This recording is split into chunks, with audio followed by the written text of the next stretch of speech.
الحمد لله الحمد لله وكفى والصلاة والسلام على من لا نبي بعده أما بعد فأعوذ بالله من الشيطان الرجيم بسم الله الرحمن الرحيم ولا تكونوا كالذين تفرقوا واختلفوا من بعد ما جاءهم البينات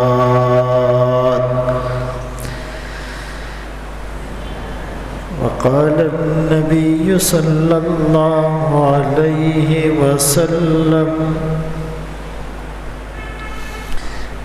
بعثت لأتمم مكارم الأخلاق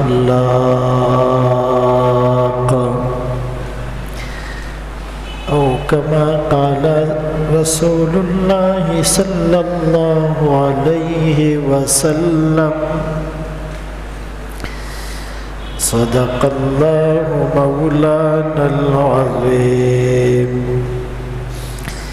وصدق رسوله النبي الأمي الهاشمي المدني الكريم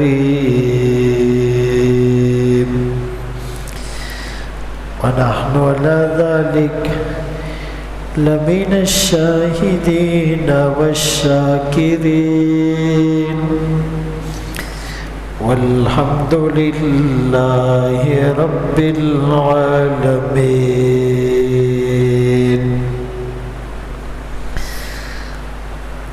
مومن جو فدا نقش کفے پائے نبی ہو زیر قدم آج بھی عالم کا خزینہ گر سنت نبوی کی کرے پیروی امت طوفان سے نکل جائے گا پھر اس کا سفینہ.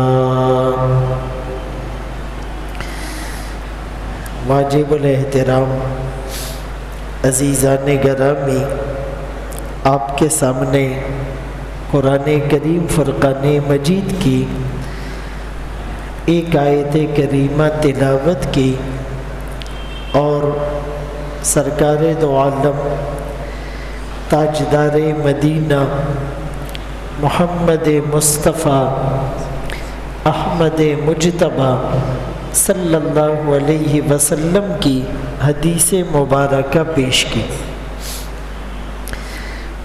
اس آیت میں یوں فرمایا جا رہا ہے کہ نہ بنو ان لوگوں کی طرح تفرقو جو ٹکڑوں میں بٹ گئے، ٹولیوں میں بٹ گئے، گروہوں میں تقسیم ہو گئے، منتشر ہو گئے، جن کا شیرازہ بکھر گیا، جو الگ الگ جماعتیں بنا کر بیٹھ گئے، جو اپنے ہی کام کو پورا دین سمجھنے لگے، ان کی طرح نہ بنو. اور انہوں نے اختلاف بھی کیا واضح نشانیاں آ جانے کے بعد. بات بالکل واضح ہو گئی، اس کے باوجود انہوں نے اختلاف کیا، جس کو تجاہل عارفانہ کہا جاتا ہے. سمجھتے ہوئے کسی کام سے انجان بن جانا. قرآن کریم میں اس سے ملتا جلتا مضمون ایک موقع پر یوں بھی بیان کیا گیا کہ وَلَا تَكُونُوا كَالَّذِينَ نَسُوا اللَّهَ، ان کی طرح نہ بنو جنہوں نے اللہ کو بھلا دیا. لا تکونوا کالذین آذوا موسیٰ، ان کی طرح نہ بنو جنہوں نے نبی موسیٰ علیہ السلام کو اذیت دی. تو آج بحیثیت امت اگر غور کیا جائے تو جو سب سے اہم بیماری اور خامی ہے کہ ہر آدمی اپنے ہی کام کو اچھا سمجھتا ہے اور دوسروں کے کاموں کی نفی کرتا ہے. اس سے جوڑ پیدا نہیں ہوتا، توڑ ہوتا ہے. اس سے لوگ قریب نہیں آتے، دور بھاگتے ہیں. اس سے مسلمان ایک جھنڈے تلے جمع ہونے کے بجائے مختلف جھنڈوں کے نیچے جمع ہو رہا ہے. کافروں پر مسلمانوں کا رعب اور مسلمانوں کی دھاک نہیں بیٹھ رہی، اس لیے کہ مسلمان منتشر ہے. کہنے کو تو 1.25 ارب دنیا میں مسلمان ہیں، لیکن یونٹی نہیں ہے، ایک پلیٹ فارم نہیں ہے، مشترکہ ایجنڈا نہیں ہے، مل کر سٹرگل اور ایفرٹس نہیں کر رہے. اسی لیے آج ضرورت اس بات کی ہے کہ ہم ایک دوسرے کے رفیق بنے، فریق نہ بنے. رفیق وہ آپ کو دوست سمجھتا ہے، وہ مل کر کام کرتا ہے، اور فریق آپ کو الگ سمجھتا ہے اور وہ آپ سے حسد اور بغض کرتا ہے. بھائی جب لوگ بات کرتے ہیں کہتے جی ہم تبلیغ والے، یعنی ہم کہہ کر وہ اپنے آپ کو لوگوں سے الگ کر رہا ہے. ہم مدرسوں والے، ہم کہہ کر وہ اپنے آپ کو لوگوں سے الگ کر رہا ہے. ہم خانقاہ والے، ہم کہہ کر وہ اپنے آپ کو لوگوں سے الگ کر رہا ہے. ہم خانقاہ والے، وہ اپنے آپ کو ہم کہہ کر لوگوں سے الگ کر رہا ہے. ہم خدمت والے، ہم کہہ کر وہ اپنے آپ کو لوگوں سے الگ کر رہا ہے. اسی لیے بجائے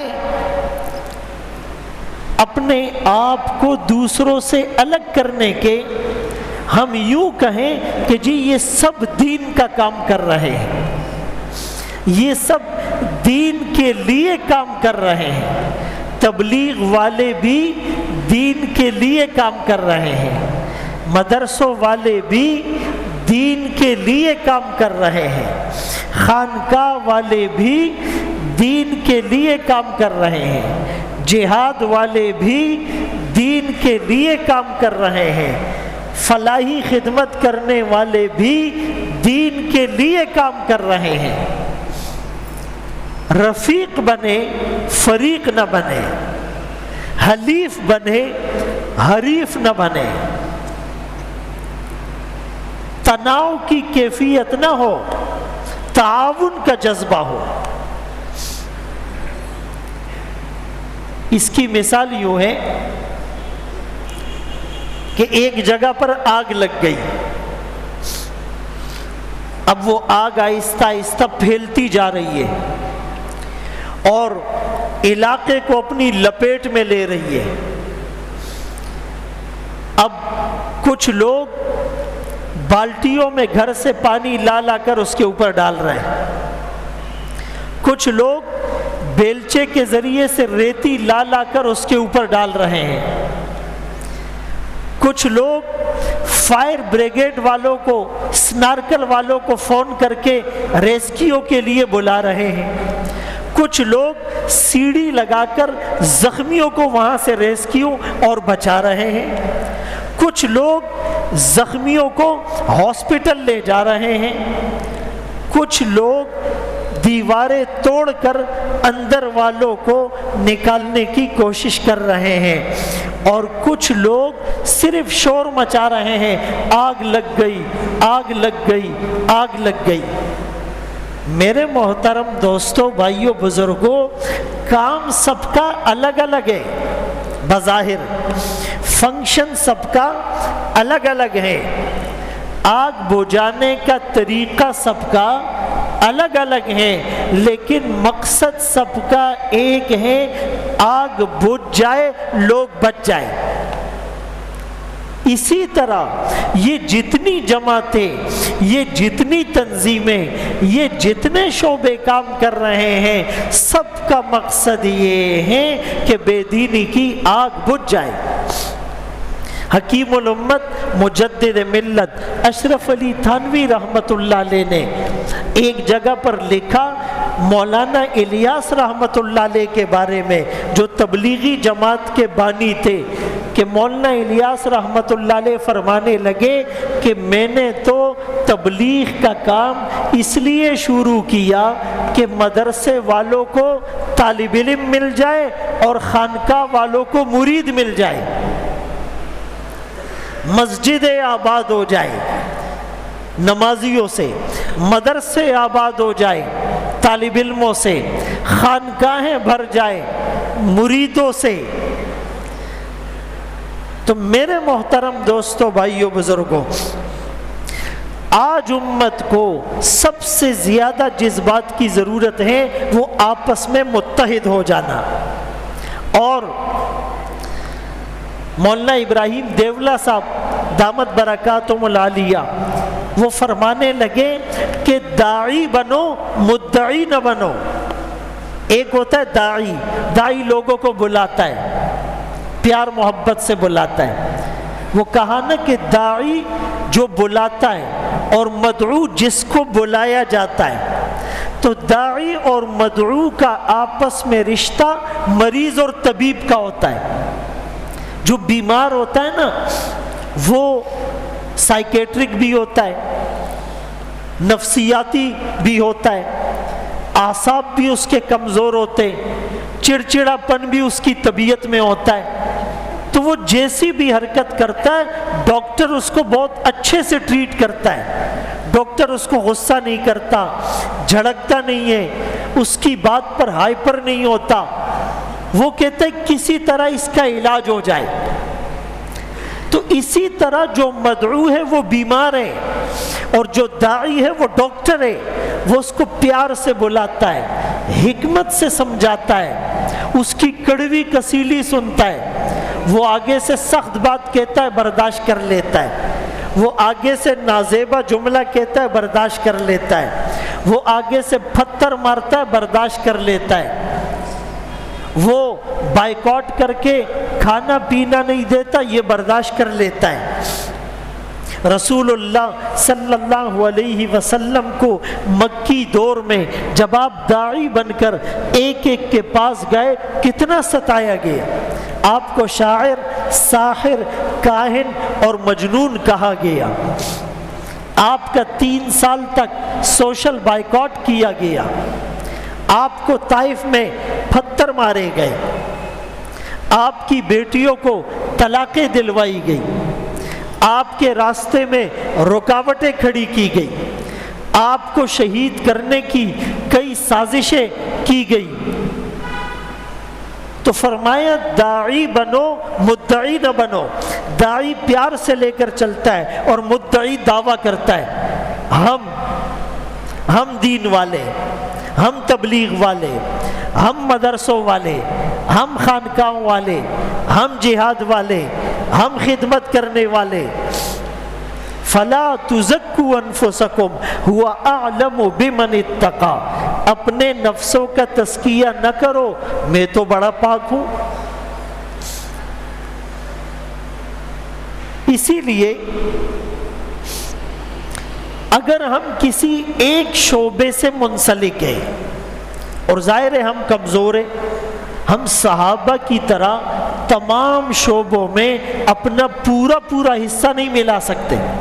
صحابہ تو جب نماز کا وقت ہوتا ان سے پکا نمازی کوئی نہیں ہوتا، جب وہ تلاوت کرتے ان سے بڑا قاری کوئی نہیں ہوتا، جب وہ علم حاصل کرتے تو ان سے اچھا طالب علم کوئی نہیں ہوتا، جب وہ وعظ کرتے تو ان سے اچھا معلم کوئی نہیں ہوتا، جب وہ تلوار چلاتے تو ان سے اچھی تلوار کوئی نہیں چلا سکتا تھا، جب وہ تبلیغ کرتے تو ان سے میٹھا واعظ کوئی نہیں ہوتا، جب وہ معاملات کرتے تو ان سے شفاف معاملہ کرنے والا کوئی نظر نہیں آتا، جب وہ قربانی دینے پر آتے تو ان سے بڑا مجاہد کوئی نظر نہیں آتا، جب وہ حج کرتے تو پورے مناسک کو خشوع اور خضوع سے ادا کرتے، جب وہ رات کو مصلی کی پیٹھ پر سوار ہو کر تہجد پڑھتے تو ان سے بڑا زاہد اور متقی نظر نہیں آتا، جب وہ دن کو گھوڑے کی پیٹھ پر سوار ہوتے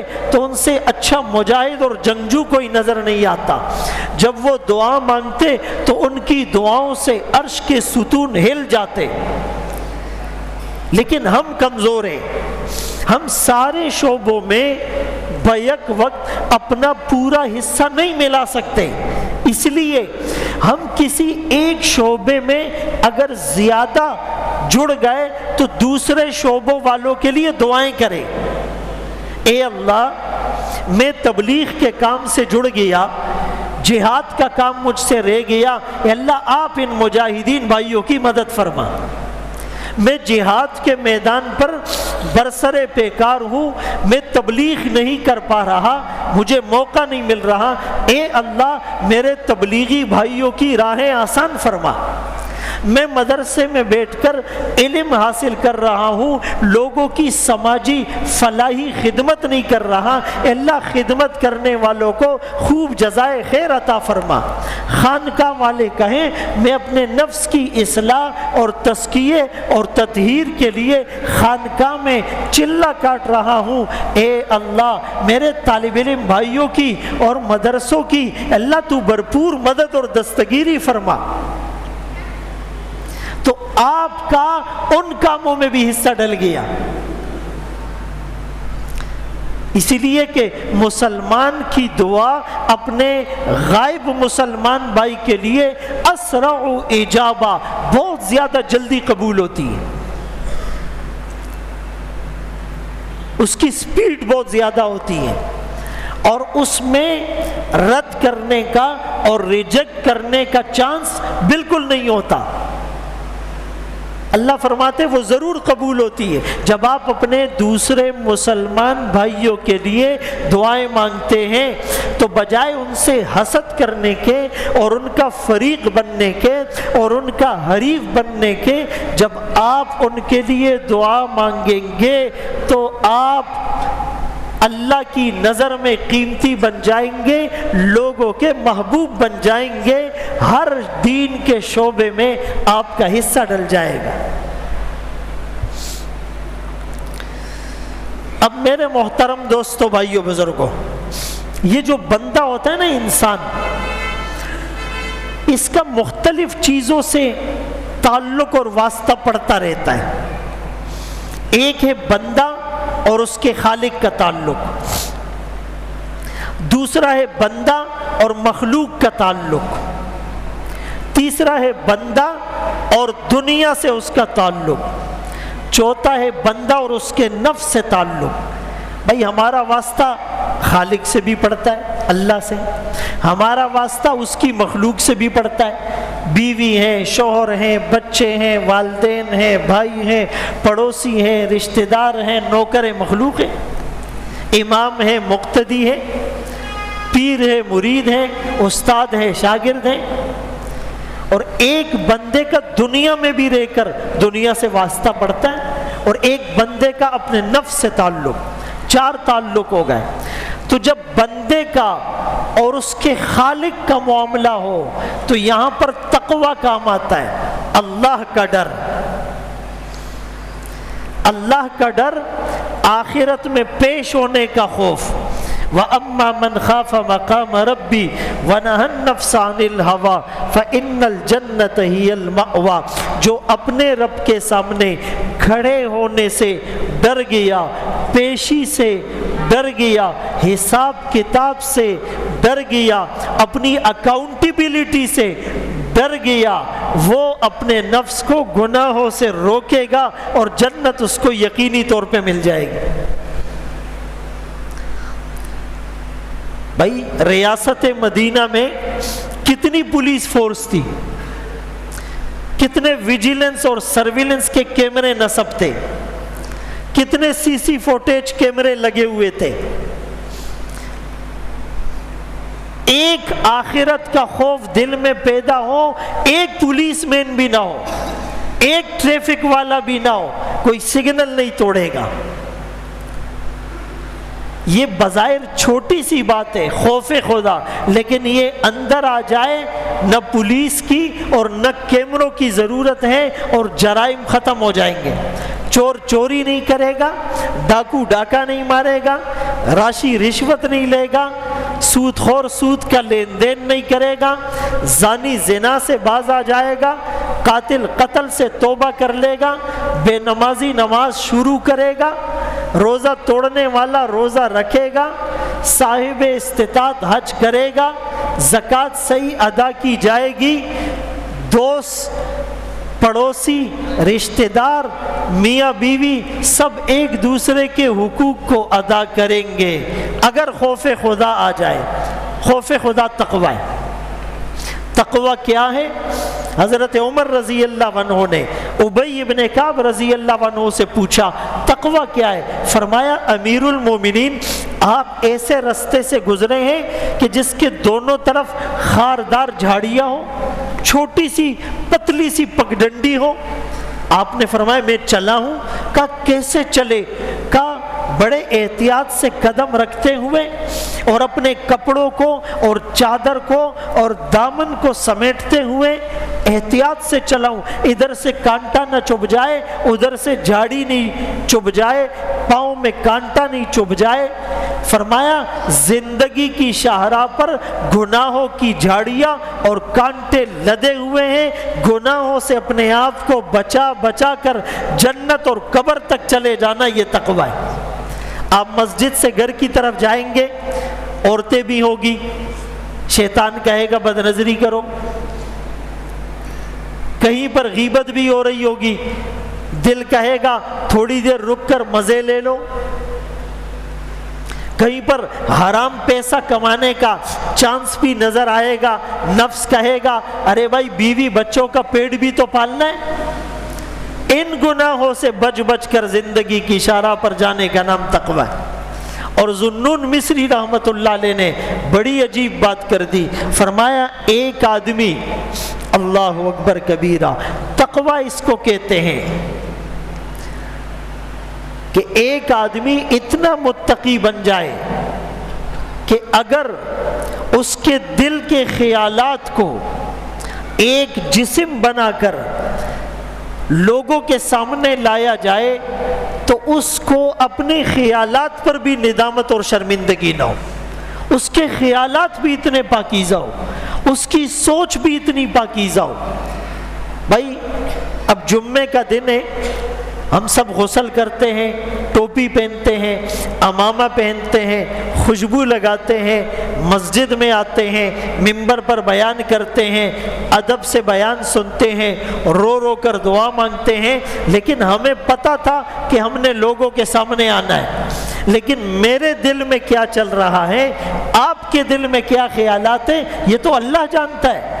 تو فرمایا دل کے خیالات بھی اتنے پاکیزہ ہو جائے کہ اگر اس کو ظاہر کر دیا جائے، اس کو ڈسکلوز کر دیا جائے، اس کو ڈسپلے میں رکھ دیا جائے، آدمی کو اپنے خیالات پر بھی شرمندگی نہ ہو، یہ متقی ہے۔ تو جب بندے کا تعلق خالق کے ساتھ ہو تو بیچ میں کیا ہونا چاہیے؟ تقوی۔ کیا ہونا چاہیے؟ اور جب بندے کا تعلق مخلوق کے ساتھ ہو تو پھر تواضع من تواضع للہ رفعہ اللہ، جو اللہ کے لیے عاجزی اختیار کرتا ہے اللہ اس کو بلند کرتے ہیں۔ بھائی زبان سے ہر آدمی عاجز بنتا ہے، او جی بس بندہ فقیر، یہ بندہ فقیر کہہ کر بھی اندر سے اپنے آپ کو بڑا سمجھ رہا ہوتا ہے۔ یقین مانے، او جی میں تو بڑا حقیر فقیر سا بندہ ہوں، اور اندر اس کے تکبر ہوتا ہے، عجب ہوتا ہے کہ بھائی میں تو بڑی شے ہوں۔ یہ زبان سے کہنے کی بات نہیں ہے۔ فرمایا فقیر متکبر، ایک آدمی پھٹے پرانے کپڑے پہنے ہوئے فٹ پاتھ پر بیٹھا ہوتا ہے، پراگندہ بال، میلے کچیلے کپڑے، لیکن دل میں اس کے تکبر ہوتا ہے۔ حدیث میں آیا اللہ کو سب سے زیادہ ناپسند وہ فقیر ہے جو تکبر کرتا ہے۔ اور دوسرا آدمی کاٹن کا سوٹ پہنا ہوگا اور کروڑوں کی گاڑی سے اترے گا، لیکن دل میں تکبر نہیں ہوگا، عاجزی ہوگی۔ حضرت عمر رضی اللہ عنہ نے یہاں کی طرف اشارہ کیا، تقوی یہاں ہوتا ہے۔ تو یہ زبان سے بہت لوگ کہتے ہیں میں جی بڑا حقیر فقیر، وہ دن نزان سم ولی گنی۔ تواضع عاجزی، عاجزی کیا ہے؟ اللہ اکبر کبیرہ۔ غالباً جنید بغدادی رحمت اللہ علیہ کے بارے میں نے پڑھا، اللہ نے انہیں اتنا بڑا مقام کیسے دیا۔ ایک مجلس میں بیٹھے ہوئے تھے، بہت سے لوگ تھے، اللہ اکبر، بارش نہیں ہو رہی، تو جو واعظ تھے انہوں نے کہا اس مجمع میں ایک گناہگار ہیں، اگر وہ گناہگار اس بستی سے باہر چلا جائے اللہ بارش برسا دے گا، اس کے گناہوں کی وجہ سے بارش رکی ہوئی ہے۔ اب بتاؤ اگر یہ آج کا زمانہ ہوتا ہم سب ایسے دیکھتے، کوئی اس کو دیکھ رہا ہوتا، کوئی اس کے دیکھ رہا ہوتا، کوئی پیچھے دیکھ رہا ہوتا، ایسا ہے یا نہیں؟ ہم ایک دوسرے کو بلیم کر رہے ہوتے۔ لیکن قربان جاؤں ان پاکیزہ نفوس پر جب اعلان ہوتا ہے مجمع میں ایک آدمی گناہگار ہے، وہ بستی سے جائے گا بارش برسے گی، جنید بغدادی رحمت اللہ علیہ اللہ کا ولی ہے، سب سے پہلے اٹھ کر مجمع سے باہر چلا گیا۔ اپنے آپ کو جھکانا، عاجزی اختیار کرنا، اس کو کہتے ہیں، یہ تواضع ہے۔ ابو ہریرہ رضی اللہ عنہ صحابی رسول ہے، 5364 یا 374 روایات ان سے منقول ہے۔ انتقال کا وقت ہے، گورنر مروان ان کی عیادت کے لیے آیا، ابو ہریرہ رضی اللہ عنہ رو پڑے۔ مروان نے پوچھا ابو ہریرہ کیوں رو رہے ہو، موت سے ڈر گئے؟ فرمائے نہیں، لا ابکی علی دنیاکم ولیکن ابکی علی بعد السفر وقلت الزاد، اس لیے رو رہا ہوں کہ سفر بہت لمبا ہے، توشہ مختصر ہے۔ جن کو نبی نے جنتی ہونے کی بشارتیں دی، جن سے اللہ نے اپنی رضامندی کا اعلان کیا، جن کو اولئک هم المؤمنون حقا کا تمغہ ملا، جو اولئک هم المفلحون، اولئک هم الفائزون، اس کے مصداق ٹھہرے۔ لیکن عاجزی کا عالم یہ ہے، فرمایا سفر آخرت کا بہت لمبا ہے، توشہ مختصر ہے۔ ہم تو 2 دن تہجد پڑھ کر، جو تہجد نہیں پڑھتا اس سے سیدھے منہ بات بھی نہیں کرتے، اور اگر ہم کسی دن فجر پڑھ کے باہر جا رہے ہو اور کوئی تھوڑا لیٹ آ رہا ہو، آگا غریب سر کا تکڑی او منگ ورتوا والے لیٹ شوئے۔ اور تیسرا تعلق انسان کا دنیا کے ساتھ ہے۔ جب تعلق دنیا کے ساتھ ہو تو زہد، دنیا سے بے رغبتی۔ دنیا سے بے رغبتی کیا ہے؟ حضرت سالم رضی اللہ عنہ حضرت عمر رضی اللہ عنہ کے پوتے ہیں اور بیت اللہ کا طواف کر رہے ہیں۔ تو اس زمانے کا جو گورنر تھا اس نے دیکھا کہ ایک نوجوان ہے اور بڑا فقیر ٹائپ کا بندہ ہے، بڑا متواضع ہے، خشوع اور خضوع سے عبادت کر رہا ہے، کہا یہ کون ہے؟ لوگوں نے کہا یہ امیر المومنین حضرت عمر رضی اللہ عنہ کا پوتا ہے۔ کہا اتنا بڑا آدمی اور ایسی حالت؟ تو اس کے پاس گئے اور کہا کہ میں گورنر ہوں، اگر تمہیں دنیا کی کوئی چیز چاہیے ہو تو مجھے بتاؤ۔ بلکہ مطلق سوال کیا جنرل کہ میں تمہارے کسی کام آ سکتا ہوں؟ اگر ہم ہوتے ہم کہتے غیبی مدد آ گئی، بیت اللہ میں اللہ نے بادشاہ کو میرے پاس بھیج دیا، غیبی مدد آ گئی۔ ہم یہ سوچتے ہاں اس میں غلط بات کوئی نہیں ہے، لیکن ان کا زاویہ نگاہ اور پیراڈائم دیکھو۔ وہ کہنے لگے آپ میری دنیا کی ضرورت پوری کر سکتے ہیں یا آخرت کی؟ گورنر نے کہا آخرت کی ضرورت تو میں پوری نہیں کر سکتا، دنیا کی کوئی بتاؤ۔ اللہ اکبر کبیرہ۔ تو فرمانے لگے کہ اس گھر والے کے سامنے کسی اور سے مانگتے ہوئے شرم آتی ہے، حیا آتی ہے۔ اللہ کے گھر میں اللہ کو چھوڑ کر کسی اور سے مانگتے ہوئے حیا آتی ہے۔ ابھی بیت اللہ میں ایسے بھی کچھ کارنامے شروع ہوئے کہ کئی دفعہ ہمیں بھی طواف کے دوران ایک آدمی ٹکرتا ہے، اچھے کپڑے پہنے ہوتے، بالکل پریشانی کے آثار اس کے چہرے پر نظر نہیں آتے، اور آہستہ سے آپ کے پاس آتا ہے، جی آپ پاکستانی ہیں؟ جی ہاں۔ بس جی مجھے تو شرم آتی ہے، اللہ کا گھر ہے لیکن میں فیملی کے ساتھ عمرے پر آیا تھا اور میری جیب کٹ گئی اور میرے پیسے خرچ ہو گئے اور صبح سے ہم بھوکے، آپ کچھ تعاون کر دیں۔ وہ مانگتے پروفیشن بنایا ہوا ہے، پیشہ بنایا ہوا ہے۔ تو وہ کہنے لگے اس گھر والے کے سامنے کسی اور سے مانگتے ہوئے حیا آتی ہے۔ گورنر بھی بات سن کر چلا گیا، شرمندہ ہو گیا، لیکن اپنے غلام کو کہا اس پر نظر رکھو، جب یہ بیت اللہ سے باہر آئے تو مجھے بتانا۔ جب حضرت سالم بیت اللہ سے باہر گئے تو پھر گورنر آیا، کہا ابھی تو اللہ کا گھر نہیں ہے، میں آپ کی کیا خدمت کر سکتا ہوں؟ کہنے لگے دنیا تو میں نے آج تک دنیا بنانے والے سے بھی نہیں مانگی، جو اس کی مان کر چلتا ہے دنیا ذلیل ہو کر اس کے قدموں میں آتی ہے۔ ہم یہاں دنیا مانگنے کے لیے نہیں آئے۔ تو دنیا سے بے رغبتی کا یہ عالم، اور جب ہمارا معاملہ ہمارے نفس کے ساتھ ہو پھر مجاہدہ کرنا ہوتا ہے۔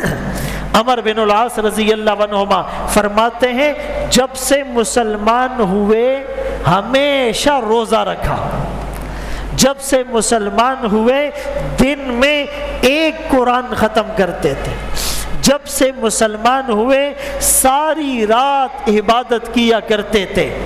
اتنی بڑی عبادتیں کرنے کے بعد بھی جب وہ روتے اور استغفار کرتے اور ہم اور آپ ان کے آنسوؤں کو اور ان کی کپ کپاہٹ کو دیکھتے تو ہمیں یوں لگتا کہ دنیا کے سب سے بڑے گناہگار یہ ہیں۔ کانوا قلیلا من اللیل ما یہجعون وبالاسحار ہم یستغفرون۔ ساری رات اللہ کے سامنے رونے دھونے والے، گڑ گڑانے والے، عجز و نیاز کا پیکر بننے والے، جبین نیاز جھکانے والے، ندامت کے آنسو بہانے والے، آنسوؤں کی بارش سے دل کی زمین کو سیراب کرنے والے، اللہ کا نام سن کر کپ کپانے والے، پھولوں سے زیادہ پاکیزہ زندگی گزارنے والے، کنواری لڑکیوں سے زیادہ حیا اپنی آنکھوں میں رکھنے والے، سنت کی تصویر بن کر دنیا کو متوجہ کرنے والے، لیکن جب صبح اٹھتے تو اتنا استغفار کرتے کہ اے اللہ تیری عبادت کا حق نہیں ادا کر سکے۔ اسی لیے میرے محترم دوستو ہم بھی یہ کام کریں، اور اس امت کا فریضہ دعوت اور تبلیغ ہے، اور دعوت اور تبلیغ اس کے دو جز ہیں، ایک امر بالمعروف، ایک نہی عن المنکر۔ کتنے جز ہیں بھائی؟ ایک امر بالمعروف، ایک نہی عن المنکر۔ اگر کوئی ایک جز کرے گا تو وہ آدھی تبلیغ کرے گا، اور یہ قرآن سے ثابت ہے، کنتم خیر امہ، اس امت کا ٹائٹل تم بہترین امت ہو۔ کیوں؟ اخرجت للناس، تمہیں لوگوں کی نفع رسانی کے لیے نکالا گیا۔ کیا کرو گے؟ تأمرون بالمعروف، امر بالمعروف کرو گے، اچھی بات کا حکم دو گے، تنہون عن المنکر، بری بات سے روکو گے، یہ دونوں کام کرو گے تو تبلیغ پوری ہوگی۔ اسی لیے ایک آدمی خود تو بڑا نیک ہے، دوسروں کی فکر نہیں کرتا، عذاب آئے گا تو یہ بھی لپیٹ میں آ جائے گا۔ قرآن نے کہا وَأَهْلُهَا مُصْلِحُونَ، اللہ اس وقت تک عذاب نہیں بیچتے جب تک وہاں کے لوگ اصلاح کرنے والے ہو۔ یہ نہیں کہا وَأَهْلُهَا صَالِحُونَ کہ جب تک وہاں کے لوگ نیک ہو، نہیں، نیک ہونا کافی نہیں، نیک ہونے کے ساتھ ساتھ دوسروں کی اصلاح کرنے والے ہو۔ اگر کوئی کسی کو گناہ سے نہیں روکے گا، کبھی ہاتھ سے، کبھی زبان سے اور کبھی دل میں، تو اللہ مرنے سے پہلے اس کو بھی اس گناہ میں مبتلا کر دیں گے۔ جو امر بالمعروف اور نہی عن المنکر کو چھوڑے گا، ان کی دعائیں قبول نہیں ہوگی، اللہ ان پر عذاب مسلط کر دے گا۔ یبعثون علی نیاتہم، پھر آخرت میں اپنی نیتوں کے حساب سے ان کو اٹھایا جائے گا۔ بنی اسرائیل کے اوپر لعنت کیوں ہوئی؟ لا یتناہون عن منکر فعلوہ، وہ لوگوں کو برائی میں دیکھ کر بھی روکتے نہیں تھے۔ ان کے ساتھ بیٹھنا، ان کے ساتھ کھانا، ان کے ساتھ پینا، ان کے ساتھ رہنا، ان کے ساتھ سماجی تعلقات قائم کرنا، سب کچھ جو کا تو تھا۔ اللہ نے عذاب ان پر نازل کیا۔ وہ بزرگ کہ جو مسجد کے کونے میں بیٹھ کر اللہ اللہ کی صدائیں لگاتا ہے، اے اللہ اس پر بھی عذاب آئے، فرمایا پوری بستی کو اس پر پلٹ دو، اس کو اوروں کی فکر نہیں ہے۔ تو اسی لیے ہمارا یہ کام ہے کہ ہم نہی عن المنکر بھی کریں۔